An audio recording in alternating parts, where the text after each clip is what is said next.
morning, good morning, good morning. Bangon na mga kiwars. Kaya buntag na pamangon na mo. So, have a nice morning, everyone. So, andito naman kami sa ating A Day in Our Life. So, another day, another vlog dito sa Japan, mga kigwahers. Yung aming simple living dito sa Japan na yung aming reality dito sa Japan, mga kigwahers. So, samahan nyo kami for today's video ni Sarah-chan. Kasi, work yung asawa ko. Kami lang dito ni Sarah-chan. And now, I'm preparing my breakfast. But actually, brunch na ito, mga kigwahers. Kasi, late na siya ba? Mag-11 na ng umaga. Gumawa pala ako ng sasahan. Bitaw, sasahan sa Bisaya. Ito mga kigwahers, masarap to siya. Napakasarap. Sometimes, ilalagay ko to sa ibabaw ng kanin, yung bahaw ba? Tapos, sometimes, nilalagyan ko to ng suka or vinegar, mga kigwahers. Ang sarap na. Pwede nga kanin to this one, mga kigwahers. Ulam na siya, as in. Kasi, yun sa Pilipinas, mga kigwahers, yung inuulam ko, yung, alam nyo na, hindi kami maka-afford talaga, mga kigwahers. Hindi, as in. Yung alam nyo ba, yung Virgo alamang, yung kulay pink pa nga, hindi yung luto, mga kigwahers. Yun talaga yung aming maa-afford. Kapag meron ng sahod yung papa ko at saka mama ko, yun yung aming binibili talaga, mga kigwahers. Kasi it takes time na maubos talaga. Diba? Nakaka-help talaga, as in, speaking of alamang talaga, yung shrimp paste, napaka-helpful sa aming pamilya talaga, mga kigwahers. Kasi yung aming madali-daling pagkain doon sa Pinas is yung salt, yung asin ba? Sometimes, nilalagay namin sa kanin, tapos nilalagyan namin ng tubig. Yun talaga yung madali-dali, mga kigwahers. At that time, I was elementary years old. Ano daw? High school. Kasi after kong graduate ng high school, pumunta ako ng Cebu at 16 years of age. Nalimpalad ko, mga kigwahers, para makasurvive talaga, mga kigwahers. Kasi sa hirap ng buhay, kailangan mag-strategy at early age, mga kigwahers. Kasi kung hindi ka kagawa ng paraan, mga kigwahers, yung buhay natin is the same pa rin. May tama ka! Kaya kahit anumang pagsubok sa buhay, mga kigwahers, gagawa ng paraan, gawin yung the best, gawin yung makakaya for the family. May tama ka! Yun, mga kigwahers. So, ayan, tika lang, ang haba na ng ating explanation ng dahil sa alamang. O, diba? So, meron akong leftover na manok, mga kigwahers. Pinirito ko para crispy siya kasi mahilig ako niyan. Of course, meron tayong rice dito. Ito yung ating alamang or shrimp paste na nilagyan ko ng suka or vinegar. Ayan. So, baliktarin muna natin yung ating manok. Perfect na perfect. Sana all. O, diba? Perfect talaga, mga kigwahers. O. Meron din akong story sa aking life, mga kigwahers, nung kabataan ko. Yung elementary school ako, mga kigwahers, alam nyo ba, yung baon ko, mga kigwahers, and I'm proud to say that yung baonanan namin ba, baonanan bito, mga kigwahers, kapag nag-aaral kami, yung hindi talaga afford, mga kigwahers, as in, yung dahon ng saging. Sinong relate yan? Yung dahon ng saging, ihawl na mo ang saging, bitaw yung dahon sa mainit na kayo. Tapos, nilalagay namin yung kanin doon, mga kigwahers. Tapos, yung, alam nyo ba yung aming ulam? Yung ibabaw yun, yung ginamos. Sino nakarelate yan? Taga-probinsya, mga Bisaya, ginamos. Sa ibabaw ng kanin, ginamos yung aking ulam. Sometimes, una na lang, mga kigwahers, yung liquid na lang ng ginamos yung aking baon kasi wala, naubos, diba? Sometimes, yun yung mga kigwahers, as in, nabira namin ng dahon ng saging. Ang sarap, mga kigwahers, yung bango. Tapos, sasabihin sa aking mga classmate ba, "Oy, Mitch," Mitch man yung tawag sa akin, "Mitch, kakain na tayo ng lunch." And they are very excited, of course, kasi lunch na, diba? Sabi ko, mauna na kayo kasi mamaya lang ako. Kasi ang sa akin, mga kigwahers, gusto kong kumain doon sa likod ng paaralan, yung nandun sa garden, mga kigwahers. Tapos, kumakain ako noon kasi pag makikita ko yung mga baon ng classmate ko, yung hotdog, tapos yung fried chicken, yung fried fish, beef loaf, mga kigwahers, yung egg. Sabi ko sa sarili ko, ang yaman nila kasi maka-afford sila, mga kigwahers. Grabe yun, no?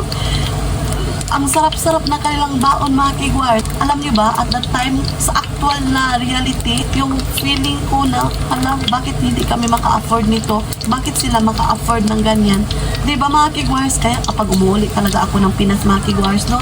Hindi talaga mawawala yung hotdog, yung beef loaf, yung fried chicken, fried fish, mga kigwahers. Kasi, ayun experience ko yun Gusto kong itry na kakainin ko naman yan, mga kigwahers. Kasi, Basta, alam nyo, nafe-feel nyo ba yung nafe-feel ko?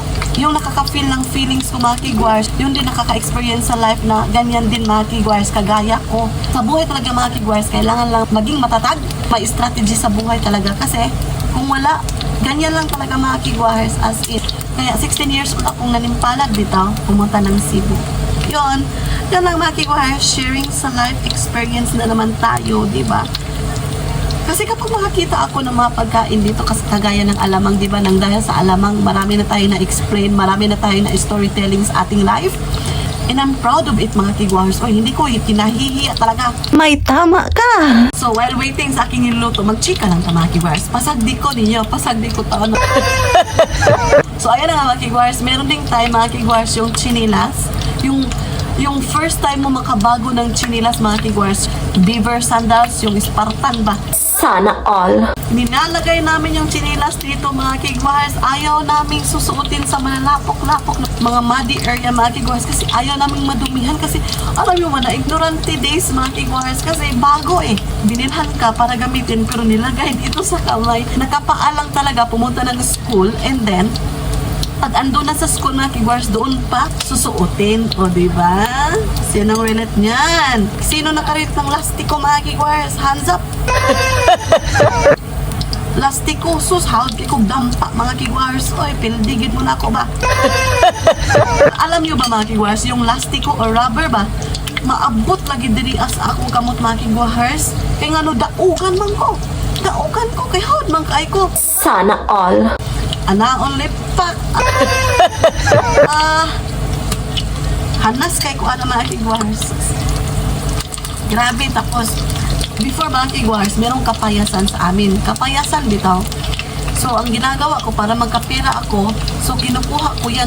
Merong ice candy plastic bitaw. Kinukuha ko yung ice candy, pinapanitan ko yung kapayas, sinachap-chap ko into 10 pieces, tapos binabaligya ko ng piso, mga kigwars, tapos nilalagyan ko ng sukat. Makabenta ako ng 50 pesos, tapos ibigay namin sa mama namin, ipangbili ng bigas. Diba? At my young age, natuto ako paano humanap ng pagkakitaan para lang makasurvive, mga kigwars, at that day. Makasurvive, makabili ng 1 kilong bigas. Ayan. So yun, mga kigwars. So luto na yung ating chicken. Ilagay ko lang sa plato. Inato din ako mga style din sa Japan, mga kigwars. Kung man akong experience sa kinabuhi nga dugutan, magpaka-arong ingnon ko, magpa-uwi-uwi babat. Kung unsa ako na vlog, mga kigwars, mao na akong reality diri, mga kigwars. Kanang walay pagkarong ingnon ba? Tadakimasu. So, kain tayo, mga kigwars. So, alam niyo ba, mga kigwars, pag andito lang ako sa bahay, hindi kami lumalabas, kami lang ni Sarah Chan dito sa bahay. Yung aking iniisip, mga kigwars, yung aking mga experiences talaga, mga kigwars, pumapop up sa aking isipan talaga, mga kigwars, kaya hindi ko talaga malilimutan, mga kigwars, as in. And for that, nagiging strong ako, mga kigwars. Alam ko na yung strategy kung paano humanap ng pambigas talaga. Kasi napaka-importante yung bigas, mga kigwars. Kahit na wala kaming ulam, mga kigwars, ang importante, mayroong bigas. Kasi doon sa probinsya, mga kigwars, bigas lang talaga yung kailangan kasi hindi ka tamad, mga kigwars, as in. Makakita ka ng mga gulay-gulay, mga kigwars. Maraming gulay-gulay. Magtanim ka ng gulay. Ilaw-uy nimo, basta lang na akay tangad. Asin o bitsin, mga kigwars. So, ana na siya, mga kigwars, strategy sa kinabuhi, mga kigwars, as in. Yun, yung topic natin para siyang serious, mga kigwars. Iba naman yung ating momentum today, mga kigwars. So, kain muna tayo, mga kigwars. So, kain tayo. So, ito yung ating fried chicken. And si Sarah, kumain na pala siya. Pinakain ko kanina kasi nagutom siya. Yung ibinigay ko sa kanya, hindi ko naman pinapakita, mga kigwars, kasi at that moment, na busy ako, and makikita niyo naman yung pagkain niya all the time, di ba? Sometimes horinso, shiraso, grapes, strawberry, kanin. Yun, mga kigwars. So, kain muna tayo, mga kigwars, kaya nagutom jug ko ay. Oh, ang sarap. Iba talaga yung lasa ba? I-double cook mo yung chicken. Very crispy, very tasty, very juicy. Ah!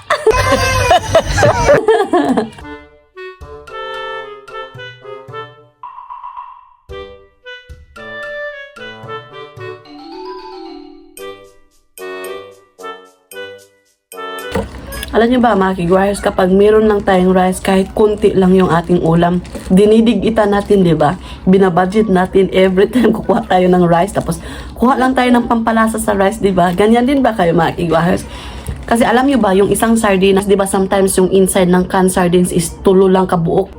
Tulo lang kabuok nga hiwa, usahay pagani upat, usahay duha, di ba? Depende lang sa masulod bitaw. May tama ka! Tapos, marami kami makakapatid, mga kigwires, papa at mama ko, makakapatid ko. So, yung sardinas, mga kigwires, 3 or 4 yung inside ng can, hinahati namin yan. Pero para dumami siya, nilalagyan namin ng suka, tuyo, tapos asin, tapos lagyan namin ng sili. So, dadami yung sabaw, di ba? So, hahatiin yan namin, mga kigwires, tapos yung inside, yung 3 pirasong isda sa sardinas, itunga na nabo bitaw paghahatian yan namin, tapos konti lang, di ba? Laliman mo an. I-imagine yung mga kigwires, yung 3 piraso, maliliit yan, di ba? So, i-half mo pa yan para paghahatian sa pamilya mo. Tapos, konti-konti ba? Together with the rice. O, di ba? Mabubusog ka na. May tama ka! Kaya mga kigwires, yung life ko, napakasaya, napakahirap, napakalungkot. Pero, kapag i-remember na natin yung ating experience, mga kigwires, somehow, maka-feel ka ba na hala no? Nakaya natin yun? Hala no? Ang sarap ng buhay, ng napakasimpleng buhay, mga kigwahers, as in.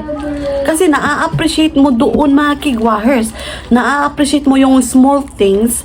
Naa-appreciate mo yung ganong bagay, mga kigwahers, na pwede pala. Diba? Hindi kayo magpakaroon ingnon ba nga? Ay, tinakumukaon, ani. Charot-charot, diba? Kay tungod imong naagian sa unang panahon, karon nga na nakay trabaho, naka-afford na kagamay, mag-inu-ina bitaw, mga kigwars ka ng, ay di na ko, no! Kapag umuwi talaga ako ng Pinas, mga kigwars, yung ginagawa ko, bibili ako ng ginumos, bibili ako ng bulad, bibili ako ng sardinas, kukain talaga ako niyan, mga kigwahers, kasi namiss ko talaga as in. That's it for our chika with me, sa aking mga life experiences, sa aking kinabuhi, na nakapagbibigay sa akin kung ano man yung mga pagsubok na dumaraan sa ating self, dumaraan sa ating life, nakapagbibigay sa atin ng stronger, nakapagbibigay sa atin ng life motivational, nakapagbibigay sa atin kung paano tayo ngayon, paano tayo naging matatag, kung paano tayo nahubog. So that's it for today's video. I-end ko na yung vlog. Thank you so much sa pagsabat today. Maraming salamat sa lahat ng sumusuporta at tumatangkilik sa ating YouTube channel. Hontoni, arigato gozaimasu. So sa wala pa nakasubscribe, please do subscribe naman sa aming YouTube channel, Michelle's Diary. Ayan. Have a nice day, everyone. Mwah!